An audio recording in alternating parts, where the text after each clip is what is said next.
ప్రశ్న రావణ్ ఇంకా బయటికి రాడు, జీవితాంతం జైల్లోనేనా. ఎందుకంటే 4 రోజుల నుంచి 4 స్టేషన్లో పెట్టారు, 4 జడ్జిలు 4 సార్లు బెయిల్ ఇచ్చారు. 5వసారి ఉపా చట్టం పెట్టడం అయితే జరిగింది. 1967లో ఈ చట్టాన్ని చేసినారు, ఉపా చట్టం, UAPA అని చెప్పేసి ఉంటుంది. అన్లాఫుల్ యాక్టివిటీస్ ఎవరైతే చేస్తారో వాళ్ళ మీద ఈ చట్టం పెడతారు. సో ఇప్పుడు ఇతని మీద ఈ చట్టాన్ని పెట్టారు. ఎందుకు పెట్టారు, ఇన్ని రోజులు ఎందుకు పెట్టదు, ఇప్పుడు ఎందుకు పెట్టారంటే ఇతను కొన్ని వీడియోల్లో, ముఖ్యంగా ఆపరేషన్ సింధూర్ జరిగినటువంటి సమయంలో భారతదేశానికి ఆ రోజున మతం అడిగి మరీ మనుషుల్ని అతి కిరాతకంగా కాల్చి చంపితే మన ఇండియన్ ఆర్మీ ప్రాణాలకి తెగించి పాకిస్తాన్ మీద అటాక్లు చేస్తే దాన్ని కూడా తనదైన శైలిలో వ్యంగ్యంగా మార్చి ప్రజెంట్ చేసే ప్రయత్నం చేస్తున్నాడు. ఆ వీడియోలు వైరల్ అవుతా ఉన్నాయి. ఇప్పుడు అతను ఆ రోజు పాకిస్తాన్కి సంబంధించి మాట్లాడినటువంటి అంశాల మీద,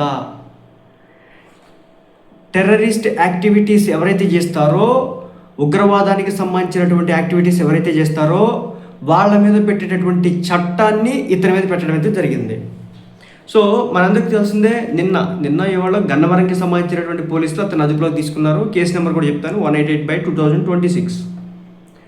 సో నమోదు చేసి అఫీషియల్ అరెస్ట్ నోటీసు అయితే సదరు ఫ్యామిలీకి ఇచ్చినట్టుగా తెలుస్తూ ఉంది.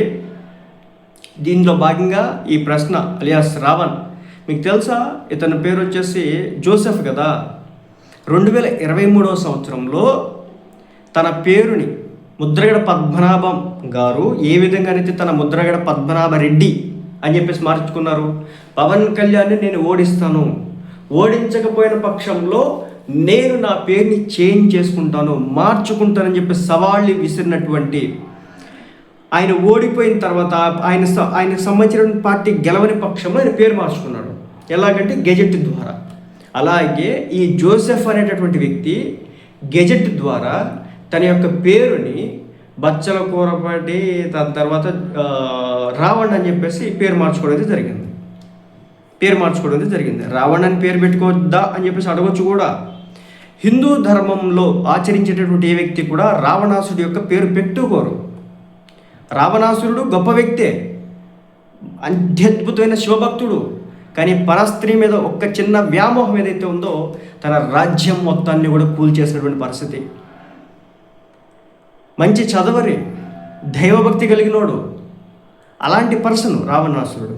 కానీ తప్పుడు విధానంలోకి వెళ్తే రాజ్యాలు కూలిపోతాయని చెప్పడానికే రావణాసురుడు ఆ విధంగా అంతమైనాడు. అలాంటి పేరు ఎవరు పెట్టుకోరు సామాన్యంగా.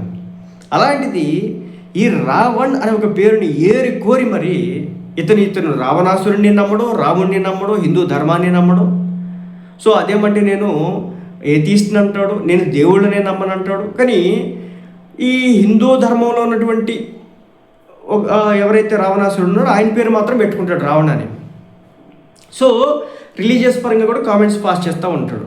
ఇప్పుడు ఇతని మీద వచ్చేసి ఉపా చట్టం, UAPA అనమాట. ఇది వచ్చేసి అన్లాఫుల్ యాక్టివిటీస్ ఎవరైతే చేస్తారో వాళ్ళ మీద పెట్టడం జరిగింది అనమాట. Section 39 support given to terrorist organisations.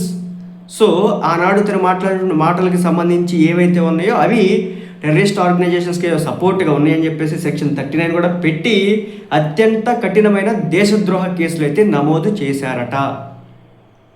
ఇంకా బయటికి రావడం కష్టమే.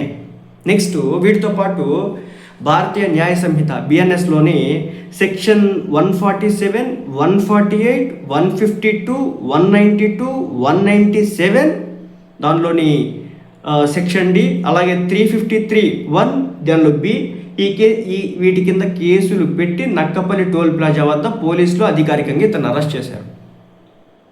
వాక్ స్వాతంత్ర్యం పేరుతో దేశ సార్వభౌమత్వాన్ని, సమగ్రతకు భంగం కలిగిస్తూ కూటమి ప్రభుత్వాన్ని బద్నాం చేయడానికి బయటి శక్తుల ఫండింగ్తో కుట్రలు పన్నే దేశద్రోహులకి ఈ చట్టపరమైనటువంటి చర్య గట్టి సమాధానం. ఎవరైతే ప్రశ్న రావణ్కి ఇప్పుడు సపోర్ట్గా చేస్తూ ఉన్నారో, ఎవరైతే మద్దతుగా నిలుస్తూ ఉన్నారో వాళ్ళందరూ కూడా గమనించాలి. అతనికి సంబంధించినటువంటి కొన్ని వీడియోలు బయటకు వచ్చినాయి. వాటి మీద మీ యొక్క రియాక్షన్ ఏంటి, మీ యొక్క ఒపీనియన్ ఏంటి? సో మార్ఫ్ చేశారని చెప్పేసి మీరు చెప్పొచ్చు కూడా. ఒక మహిళ అతని వల్ల చాలా నష్టం, ఇబ్బంది పడింది అనేది కూడా ఆ వార్తల యొక్క సారాంశం మెయిన్ స్ట్రీమ్ మీడియా కవర్ చేస్తుంది. మరి దానికి ఏం సమాధానం చెప్తారు? ఎవరైతే నిన్న మొన్నటి వరకు గింజుకున్నారు కదా, ప్రకాష్ రాజ్ గారు ఏం రియాక్ట్ అవుతారు? ఇప్పుడు ఈ రావణ్కి సంబంధించినటువంటి వీడియోలు వైరల్ అవుతూ ఉన్నాయి. అతని పర్సనల్ వీడియోస్ అన్నీ కూడా వైరల్ అవుతూ ఉన్నాయి. ఎటు నుంచి వచ్చినా నాకైతే తెలియదు, బట్ వచ్చినాయి బయటికి. ఒక మహిళతో అతను అసభ్యంగా ఉన్నటువంటి వీడియోలన్నీ కూడా బయటకు వచ్చినాయి. మరి దీనికి ఏం సమాధానం చెప్తారు? సో ఇతను సక్రమంగా ఉండి ఎదుటోండి అంటే ఒప్పుకోవచ్చు. కానీ ఇతను ఈ విధంగా ఇలాంటి వేషాలు వేస్తా పవన్ కళ్యాణ్ వ్యక్తిగతంగా తిడతాడు. అన్నా లేచినవి గారు రాజకీయాల్లో లేనటువంటి ఒక మహిళని సైతం కూడా రాజకీయాల్లోకి తీసుకొచ్చి చొప్పించి అతని మీద సపరేట్ యూట్యూబ్ లైవ్లు నడిపించే ప్రయత్నం చేస్తూ ఉంటాడు. మరి చర్యలు తీసుకోవద్దా? దేవి దేవతల్ని ఇష్టం వచ్చినట్టుగా బూతులు తిడతాడు. సనాతన ధర్మాన్ని గురించి ఇష్టం వచ్చినట్టుగా మాట్లాడతాడు. చర్యలు తీసుకోవద్దా? అలా ఈ వ్యక్తి ఇతనికి సంబంధించిన రహస్య వీడియోలు ఏవైతే బయటకు వచ్చినాయో, ఇంకా ప్రకాష్ రాజ్తో ఇతను మాట్లాడినటువంటి ఆడియోలు బయటకు వచ్చినాయి. జనసేన పార్టీ శతాగ్ని పోస్ట్ చేసింది చూడండి ఒకసారి. ఏంది అంత డీటెయిల్గా నాగబాబు గారికి ఏదైతే కౌంటర్ ఇచ్చే దానిలో భాగంగా వీళ్ళిద్దరు చర్చలు జరుపుకొని ఒకళ్ళకొకళ్ళు ఏ విధంగా వేస్తే మనం దీంట్లో దొరకకుండా ఉంటాం, ఏ విధంగా వేస్తే మనం ఒక రకమైన ట్రాప్లో పడకుండా ఉంటాం, ఏ విధంగా అంటే డిప్లొమాటిక్ ట్వీట్స్ అంటారు, డిప్లొమాటిక్ ఆన్సర్స్ అంటారు. సో ఒక డిప్లొమాటిక్ స్టైల్లో టార్గెట్ చేస్తా వాంటెడ్గా ఎలా పోస్ట్ చేయాలనేది వీళ్ళు చర్చించుకున్నటువంటి ఆడియోల్ని జనసేన పార్టీ శతాగ్ని బయటపెట్టింది. జనసేన పార్టీ రిలీజ్ చేసింది. మరి వాటికే సమాధానం చెప్తారు ప్రకాష్ రాజు గారు? చెప్తారా? మహిళతో ఉన్నటువంటి వీడియోలకు సంబంధించి చెప్తారా? సో మరి ఆ మహిళకి న్యాయం చేయాలి కదా, దాని గురించి ఏమైనా రియాక్ట్ అవుతారనేది చూస్తాను.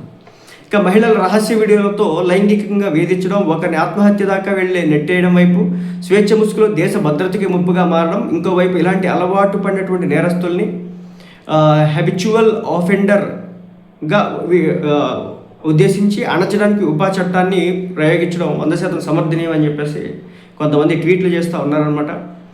ఇక ప్రకాష్ రాజు గారు కావచ్చు, తులసి చంద్ర గారు కావచ్చు, అలాగే మరికొంతమంది కావచ్చు, ఎవరైతే ఈ ప్రశ్న రావణ్కి సపోర్ట్గా వచ్చి మాట్లాడుతున్నారో వీళ్ళ యొక్క వర్షన్ ఏంటి ఈ అంశంలో, ఈ ఇతనికి సంబంధించినటువంటి చట్టం అయితే మీద ప్రయోగించడం అయితే జరిగింది. దీనికి సంబంధించి వీళ్ళు ఏం చెప్తారు?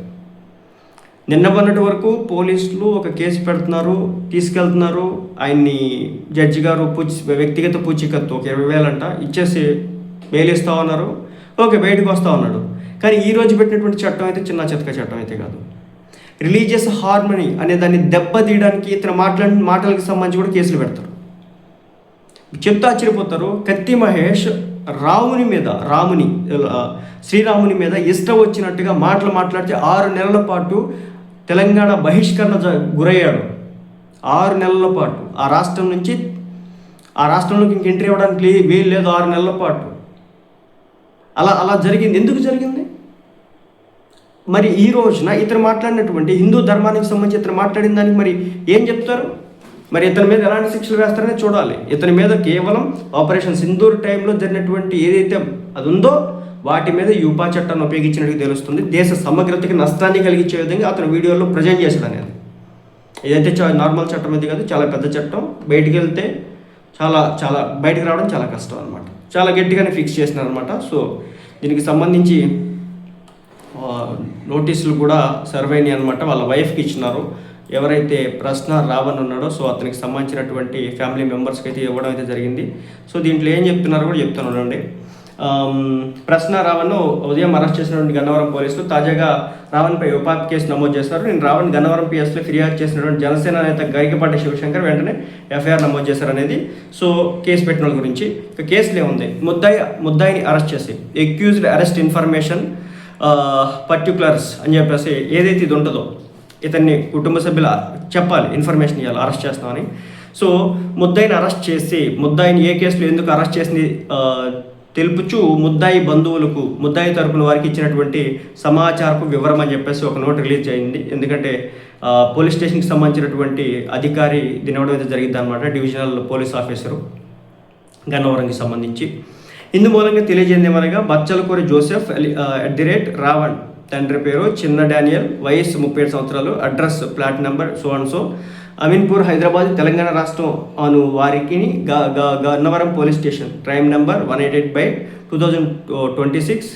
అలాగే సెక్షన్స్ ప్రకారం చూసుకుంటే 147, 148, 152, 192, 197, 1D, 353, 1B BNS section 13, 39 of UAPA ఉపా 1967 కేసుల్లో డేటు 4/7/2026 తేదీ